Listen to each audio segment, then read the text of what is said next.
काली डायन डरावनी कहानियाँ। काली डायन। ये कहानी एक डायन की है।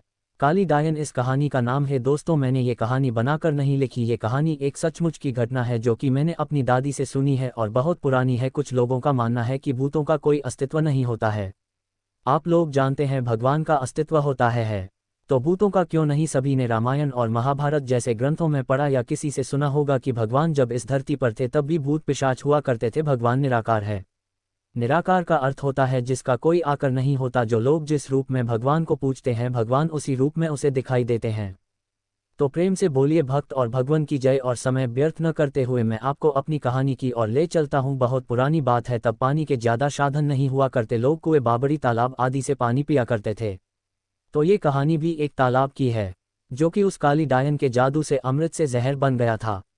ये डायन कैसे बनी, कैसे इस तालाब का पानी विष बन गया, मैं ये कहानी आपको बताता हूँ। एक गांव में एक औरत के कोई बच्चा नहीं था। वह औरत गांव के मुखिया की पत्नी थी। उसके शादी को काफी समय हो गया था। सब लोग उसे बांझ कहा करते थे। सारे गांव वाले उसका मुंह भी नहीं देखना कहते थे कि इसका मुंह देख लिया तो पूरा दिन बेकार चला जाएगा। पर मुखिया की पत्नी थी इसलिए लोग थोड़ी बहुत बातचीत कर लिया करते थे। एक दिन गांव में एक फकीरा बाबा भिक्षा मांगते हुए आ पहुंचता है तो वह बातों ही बातों में उसका हाथ देखने लग जाता है और कहता है, आपको बच्चा नहीं है ना? वह बोली, आपको कैसे पता चला? वह बोला, हम हस्तरेखा में निपुण हैं और हाथ देखकर यह बता सकते हैं कि क्या होने वाला है, क्या होगा। वह बोली, अच्छा तो ये बताओ कि मेरे बच्चा कब होगा? तो उसने कहा, आपको भगवान ने बच्चा तो नहीं दिया पर मैं एक रास्ता बताता हूँ। वह सुनो, अमावस्या की रात को किसी एक ऐसे लड़के की बलि पीपल के पेड़ के नीचे दो जो अपने माँ बाप के एकलौता पुत्र हो और उसके खून से अपने बाल धोना। फिर कहना, ए प्यासी आत्माओं, ये बलि मेरी तरफ से स्वीकार करो और मुझे एक पुत्र दे दो।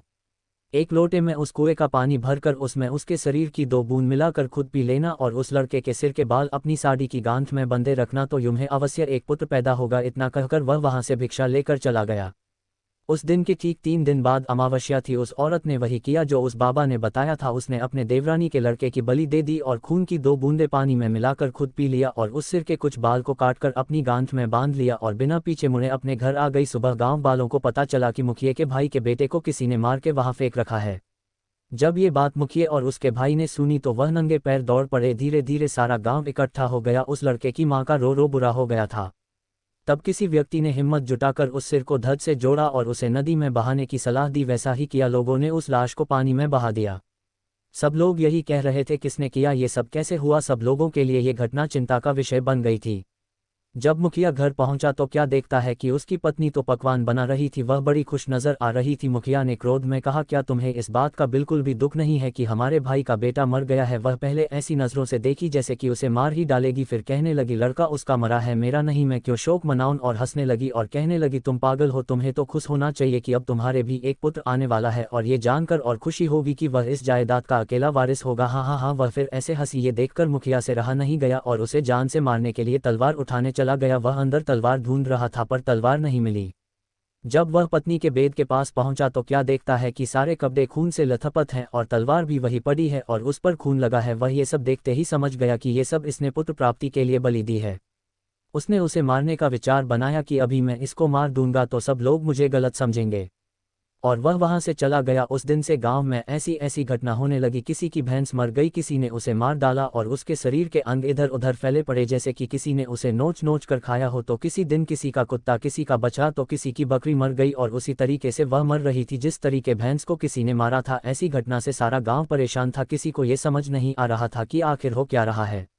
एक दिन की बात है, मुखिया रात को अपने गेट के पास सोया हुआ था। आधी रात के समय उसे गेट खुलने की आवाज़ आई। वह जाग गया। उसने देखा कि एक औरत बाल फिक्रे हुए आधी रात को बाहर चली जा रही है। देखने में तो ऐसा लग रहा था कि जैसे उसको कोई खींच कर ले जा रहा हो।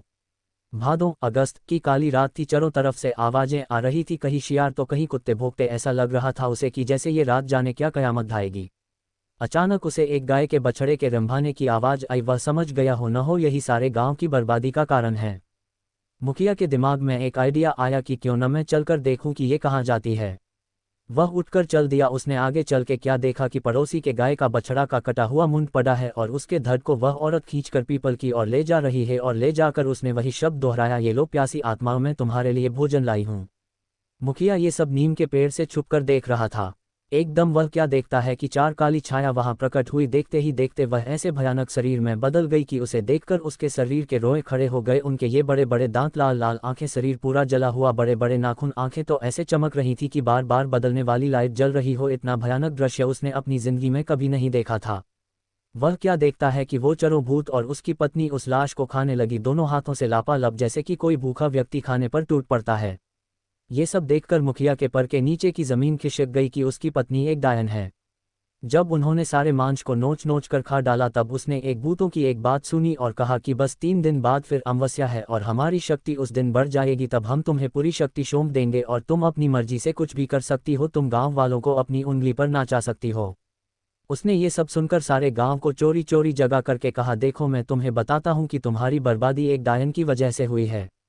और सबसे कहा कि अपनी अपनी लाठी उठाओ और चलो मेरे साथ, आज उस डायन का अंत हम सब मिलकर करेंगे। और सब भागते हुए उस पीपल की ओर चल दिए। सारे गांव को अपनी तरफ आते देख सारे भूत तो गायब हो गए, पर वह डायन खड़ी रह गई। मुखिया की पत्नी को इस हालत में देखकर सारे गांव वालों के तो होश उड़ गए और वह रुक गए। मुखिया ने कहा, खड़े क्यों रह गए, ये तुम्हारी मालकिन नहीं डायन है, डायन। और यह बोलते हुए सब उसे लाठियों से मारने लगे। वह अपनी जान बचाकर भागी और भागते हुए उस कुएं में जा गिरी। उसकी साड़ी ऊपर अटक गई और वह चिल्लाने लगी, बचाओ बचाओ। सारे गाँव नव कहा, इसे सजा अपने आप मिलेगी, लटकी रहने दो इसे। वह चिल्लाती रही, सारे लोग उसका ये तमाशा देख रहे थे। वह चीखती रही, चिल्लाती रही, मुझे ऊपर निकालो, मुझे पानी पिलाओ, पर किसी ने उसकी सहायता नहीं की। पर वो बार बार यही बोलती रही कि मैं तुम सब गांव वालों को बर्बाद कर दूंगी। एक एक को मैंने पानी के लिए नहीं तरसाया तो मेरा नाम भी काली डायन नहीं, यही नाम दिया है तुमने मुझे, मैं तुम ही छोड़ूंगी नहीं। 2 दिन तक उसकी लाश यूं ही लटकती रही। तीसरे दिन अमावस्या थी। उस दिन की रात के बाद उस लाश का पता नहीं चला कि कहाँ गई उसकी लाश, जबकि कुआं बिल्कुल सूखा था। उस बात को काफ़ी टाइम हो चुका था, लोग उसके बारे में भूल चुके थे। कुछ दिन बाद ऐसी ऐसी खबर सुनने में मिली कि उस कुएं से आवाज़ें आती है। कभी वही बात सुनाई पड़ती कि मैं तुम लोगों को पानी के लिए तड़पा दूंगी, और कभी रात में मंत्रों की आवाज़ें आती। लोग उस राज को समझ रहे थे कि उसका जब तक शरीर नहीं जल जाता तब तक उसकी आत्मा भटकती रहेगी। कुछ दिनों बाद गांव के कुएं का अचानक पानी सूख गया तो वो लोग परेशान हो गए। कुछ दिनों बाद क्या देखते हैं कि जिस कुएं में वह मारी थी वह पानी से भर गया है। यह आश्चर्य देखते हुए कुछ लोगों ने कहा, क्या पता है कि उसी ने ये सब किया हो। कुछ लोग कह रहे थे कि उस बात को बहुत समय हो गया है, अब वो यहाँ कहाँ राखी है, और कहा चलो पानी इसी से खींच के पिया करेंगे। सुबह जब कुछ लोगों ने कहा चल कर पानी खींचते हैं, जब कुएं के पास पहुंचे तो कुएं में पानी नहीं। ये सब देखकर लोग आश्चर्य में पड़ गए कि पानी गया कहाँ। तब उसमें से अजीब आवाज़ आई, कहा था न पानी के लिए तड़पा दूंगी, मुझे पानी नहीं पिलाया था तुम लोगों ने, हा हा हा हा। अब मैं तुम सबको पानी के लिए ही नहीं खाने के लिए भी मुहताज कर दूंगी, यहाँ अब कभी पानी नहीं बरसेगा, हा हा हा हा। अब गांव वाले परेशान हो गए, उनके पास पानी खत्म हो गया था, दूसरे गांव से पानी लाना पड़ता था। पानी न बरसने के कारण वह कुआं भी सूखने लगा। तब उस गांव के मुखिया ने भी उन्हें पानी भरने के लिए मन कर दिया और कहा, तुमने जो किया है उसके लिए हम क्यों दुख झेले जाओ, अब उसे भुगतो। कभी कुएं में पानी आ जाता तो कभी नहीं। जब गांव वाले प्यास से परेशान हो गए तो कुछ लोग ने उससे पानी खींच लिया और उसे जैसे ही पिया तो उसका शरीर पूरी तरह सड़ गया। किसी को चर्म रोग हो गया, किसी के हाथ पैर गलना शुरू हो गए। ये भयानक दृश्य देखकर और लोगों ने तो उसे छुआ तक नहीं। अब गांव वालों की बुरी दशा हो गई। सब लोग भगवान को याद करने लगे हैं, भगवान ये सब किस जन्म के पापों की सजा दे रहा है, तू बस चारों तरह हाहाकार मच गई। उस दिन से गांव में तो जैसे मातम सा छा गया हो।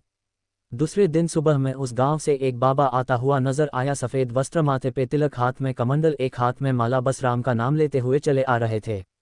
सब गांव वालों ने उस बाबा को आते देख सब लोग उनके चरणों में गिर पड़े और कहने लगे, बाबा हमें इस संकट से बचा लो। बाबा ने कहा, क्या बात है, आप सारे गांव वाले इतने परेशान क्यों हो। तब बाबा को मुखिया ने सारी बात बताई। तब बाबा ने कहा कि मैं तुम्हारी इस काम में अवश्य मदद करूंगा, और कहा मैं कल अपने शिष्य विराट को लेकर आऊंगा, क्योंकि इस काम के लिए मुझे एक सद्भाव और ईश्वर पर विश्वास करने वाले व्यक्ति की जरूरत है, और वह बुद्धि में भी निपुण है। आप लोग धैर्य रखिए, मैं अवश्य वापस आऊंगा। ये कहकर बाबा वहां से चले गए। दूसरे दिन सूर्य उदय होने से पहले वह अपने शिष्य विराट के साथ उस गांव में पहुंच गए। सब लोगों ने बाबा को प्रणाम किया। बाबा ने कहा कि कुछ लोग जाकर पूजा का सामान लेकर आओ, मैं यहाँ पर हवन करूंगा, और अपने शिष्य से कहा कि तुम इस कुएं में अंदर जाकर उस डायन का अंत करोगे। और अमीन, तुम्हें कुछ ध्यान में रखने वाली बातें बताता हूँ कि इस कुएं में उतरने से पहले तुम्हें सच्चे मन से भगवान का स्मरण करके बिना मुंह में पानी जाए हुए नीचे पहुंचना पड़ेगा, और तुम्हें इस कुएं की गहराई यानी पातर तक पहुंचाना पड़ेगा। ध्यान रहे, ये काम सूरज डूबने से पहले खत्म करना पड़ेगा, क्योंकि दिन के डूबते ही बुरी आत्माओं की शक्ति बढ़ जाती है। ध्यान रहे कि सबसे पहले डायन के बाल काटने हैं, जिससे वह कमजोर पड़ जाएगी। जब वह पूरी तरह से कमजोर पड़ जाए तब भगवान का नाम लेकर ये खंजर जो मैं तेरे को दे रहा हूँ इससे उसको मार देना और उसके शरीर को जला देना, और मैं यहाँ यज्ञ करके तुम्हारी मदद करूँगा। उनका शिष्य तो समझ गया, पर कुछ गांव वालों ने पूछा, बाबा इस कहे में पानी में कैसे उसकी लाश को जलाओगे? तब बाबा ने बताया कि वह पाताल लोक में अपने घरों की तरह रह रही है, वहां भी आत्माओं और भूत प्रेतों के घर हुआ करते हैं। तब गांव वालों को समझ में आया। बाबा ने अपने शिष्य से कहा कि अब देर मत करो, तुम जल्दी जाओ। तब उनका शिष्य ने भगवान का नाम लेकर उस कुएं में कूद गया और इधर बाबा मंत्रों से यज्ञ करने लगे। जब विराट वहां पहुंचा तो क्या देखता है, काफी बड़ा खंड है और कहीं से मंत्रों की आवाजें आ रही हैं। तो वह जाकर क्या देखता कि एक बाल फकेरे हुए एक औरत आहुति आग में दिए जा रही है। जैसे ही वह उसके पास पहुंचा तो उसे पता चल गया और वह पीछे मुड़कर देख के बोली, कौन हो तुम और यहाँ क्यों आए हो? वह बोला, मैं विराट हूँ और गांव वालों की तरफ से मैं तुम्हें यहाँ मारने के लिए आया हूँ। वह हंसी, हा हा हा हा, तुम मरोगे मुझे साधारण मनुष्य, गांव वालों ने तुझे भेजा और तू मरने चाला आया, लौट जा और अपने प्राण बचा ले मुझसे। नहीं तो वह बोला, नहीं तो क्या मुझे मार डालोगी? वह बोली, समझदार हो। वह बोला, तू अपने प्राण बचाना चाहती है तो इस गांव और इस कुएं को छोड़कर चली जाओ, नहीं तो मुझे मारना होगा। उसने इतना कहकर जैसे ही उसके ऊपर उसे मारने को झपटा, वह एकदम गायब हो गई और उसका बार खाली निकल गया। अब बस उसे उसकी आवाज़ सुनाई दे रही थी। अब वह क्या करे? उसके पीछे से उसे एक बार उसने उसे ऐसा मारा कि उसका सिर दीवार से टकराया और बेहोश हो गया। तभी उसे उसके गुरु की आवाज़ सुनाई दी, बेटे अपनी आत्मा की शक्ति से देख और भगवान क्या ध्यान लगा, तुझे सब कुछ नजर आएगा। उसने भगवान का ध्यान करके आंखें खोली तो उसे वह डायन दीवार से छुपी हुई नजर आई और उसके बाल दिख रहे थे। तभी उसको गुरु की बात का ध्यान आया तो उसने झट से उसके बाल काट दिए और वह झट से उसको मारने के लिए खंजर उठाया तो वह गिड़गिड़ाने लगी कि तुम आदमी हो, मैं औरत और मैं निहत्थी हूँ, तुम मुझे छोड़ दो, और रोने लगी। बाल काटने से उसकी सारी शक्ति कमजोर पड़ गई। पहले तो उसे उस पर दया आई, पर जब गाँव वालों के दुख को याद किया तो उसने देर न करते हुए वह खंजर उसके सीने के बीच उतार दिया और उस अग्निकुंड में उसके शरीर को जला दिया। उसकी आत्मा चीखती चिल्लाती हुई, मैं वापस आऊंगी, मैं वापस आऊंगी, उस कुएं से ऊपर से निकल गई। जब गांव वालों ने वह आत्मा देखी तो वह लोग डर गए। तब बाबा ने कहा, अब कोई डरने की बात नहीं है, अब इसका शरीर खत्म हो चुका है, अब ये तुम्हारा कुछ भी नहीं बिगाड़ सकती। तभी विराट कुएं से बाहर आया। तब गांव वालों ने उस बधाई दी और कहा कि अगर तुम ना होते तो पता नहीं हमारा क्या होता। तब विराट ने कहा, ये सब तो भगवान की कृपा है। तब बाबा ने गांव वालों से कहा, अब तुम खुशी खुशी से इस कुएं का पानी पी सकते हो। सभी गांव वालों ने पानी पिया और बाबा का आदर सत्कार किया। तभी जोर जोर से बदल हुए और पानी बरसने लगा और गांव वाले खुशी से झूम उठे। तब उस गांव में फिर से खुशहाली छा गई। दोस्तों, तो ये थी काली डायन की कहानी। ये तो आपको पता होगा कि आप लोगों को कैसी लगी। पर मनुष्य एक खुशी के लिए इतनी हत्याएं करे तो वह खुशी नहीं, खुद खुशी है, क्योंकि ऐसे लोगों को भगवान भी अपनी शरण भी नहीं देता। क्या पता वह बाबा जी ही भगवान ही बनकर आए हों।